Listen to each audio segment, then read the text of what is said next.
E siamo nel periodo dedicato al maiale. Sì, perché c'è un proverbio polesano che dice: da Sant'Andrea a sciappa il porc per la sea, cioè in occasione della festività di Sant'Andrea è buona cosa iniziare a preparare per avere il maiale sulle nostre tavole. Infatti in questo periodo la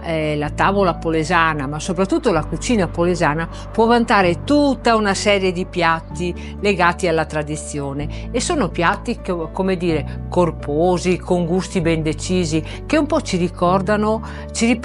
alla memoria le giornate d'inverno dedicate appunto alla lavorazione delle carni di maiale. Infatti le prime cose che anche noi bambini eravamo abituati ad assaggiare in questo periodo erano proprio le bracciole di maiale senza osso, tagliate a coltello e buttate proprio sul camino, sulle braci che ardevano. Oppure abbiamo anche il ricordo di questi tavoloni di legno dove c'erano 3 montagne di carne, una prima parte di carne dedicata ai salami che definivano i salami di carne, oppure la seconda montagnola di carne un po' più piccola che era destinata alla preparazione dei cotechini, e l'altra, la collinetta, come si usava dire, destinata alla preparazione delle salsicce. Infatti in questo periodo dell'anno anche nelle tavole delle strutture polesane è facile trovare nelle preparazioni i cotechini che si preparano e che si propongono con il purè,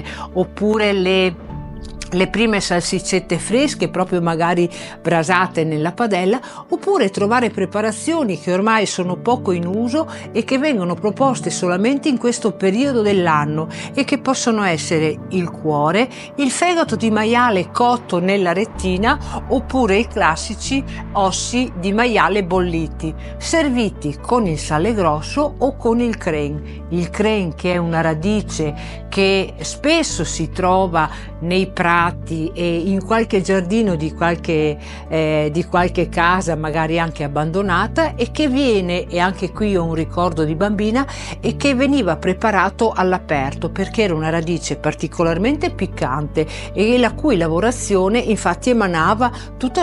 un gas. Quindi ricordo la mia mamma che si metteva all'esterno, lo grattugiava all'aperto e poi lo metteva in un vasetto, lo lasciava, che dire, un po' riposare per una quindicina di giorni, e poi si serviva in tavola condito con un po' di aceto, magari allungato con un po' di pane grattugiato e un po' di olio, e veniva abbinato agli ossi di maiale. Queste sono le preparazioni tipiche di questo periodo invernale e della stagione fredda. Chiedo se qualcuno di voi ha il piacere di dirci qual era il piatto preferito e che maggiormente mangiava in questo periodo dell'anno. Se volete intervenire vi invito a farlo scrivendo qui sotto.